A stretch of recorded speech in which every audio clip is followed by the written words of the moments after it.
Hey, welcome back to the Wicked Gamer and Collector. It's just awesome that you're tuning in. So in today's video we are going to talk about the Sharpin pinball machines.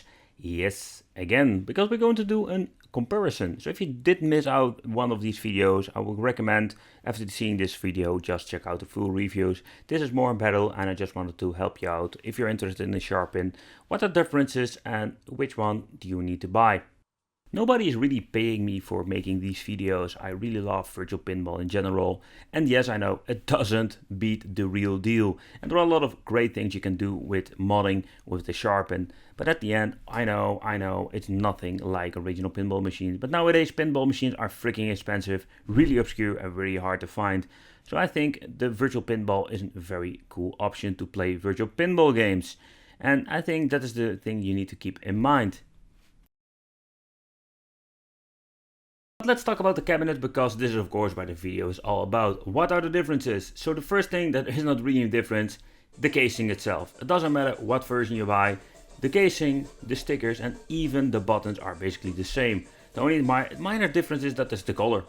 The one has white buttons and the other one has only black buttons. That's it. So that are basically if it comes to the casings. And that is a little bit of a bummer if you ask me. Right, so the casing is the same, but if you look at the display, yeah, the display is exactly the same. So also, even if you buy the Ultra or the Lite, it doesn't matter, you're going to get the same 24-inch Samsung screen. And if you look at the hardware, there is where we're going to get the biggest difference.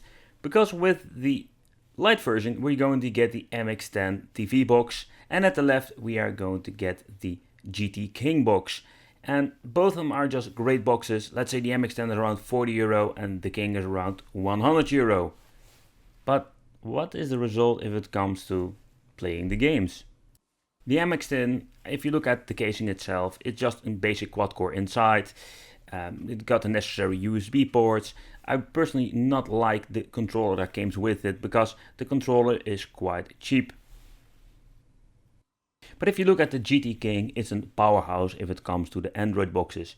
And playing with this, it basically supports all of the apps. And even with PinballVix, you can push it a little bit farther with, let's say, the graphical part. And it gives you even a better, crisp, clear image. And if you look at the air remote, oh man, I love this thing. This works like a charm. And you're just going to need it with some apps. So it's just a big plus side if it comes to the air remote. So for basic navigation, if you just want to use the remote, both are just fine, but with the air remote you can move the cursor around, and that's something that is very interesting. And that is something that you're going to miss out when you're going to the App Store and you want to quickly navigate through the menu. When it comes to the menu, as you can see with the MX10, it's pretty basic. And I really love the layout itself. It navigates very fine, and that is something that I really like about the B-Link software. So when you're going to put them side by side, you can see that the GT King loads up very fast. It's a minor difference and the loading times are not that, let's say, super long with the MX10. So that's something you need to consider for yourself. But there's one thing, you can push the limits with is the PinballVix on the GT King. And you can see it if it comes to the graphical part. But there is something else that is very interesting.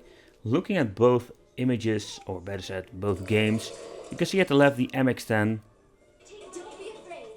The display looks a little bit washed out, and I checked the displays before, let's say, installing everything, and it looks like with the MX10 the image is not that crisp and clear.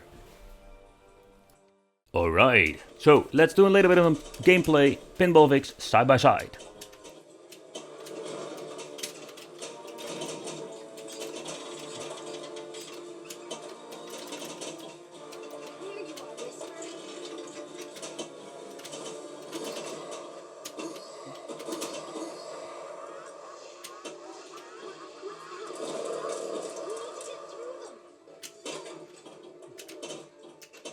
Leaving so soon.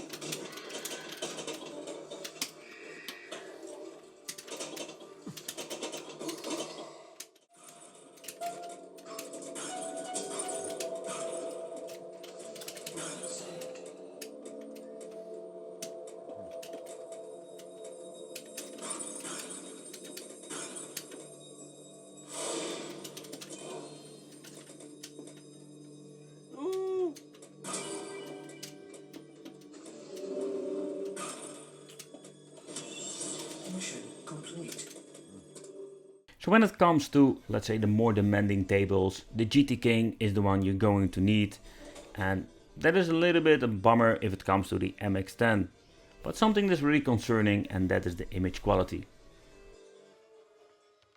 So the Sharpin, what do I think in general of the product? I think it's really cool. I'm a big virtual pinball fan, so you need to consider for yourself which one will fit your need. So at the end, what I think is a little bit of a bummer, and I already told the creator of this product, is that even with the Ultra and the Lite, there are a lot of big differences. Normally we would say you're going to get a cheaper screen or something else, but basically you're going to get the same product, only the main board or the TV box is the main difference. You can see that with the right version, I already shown you a couple of times that the TV box gives a way better signal, or that is my experience. In general, I like it, both play the games fine, but if you want to have, let's say, the option to play every single app, you need to have the GT King. So these are the biggest differences. I want to thank you for watching. It would be great to have you in the Wicked family, so consider subscribing, hit the little bell, and give this video a thumb up. And don't forget to check out the full reviews. See you next time.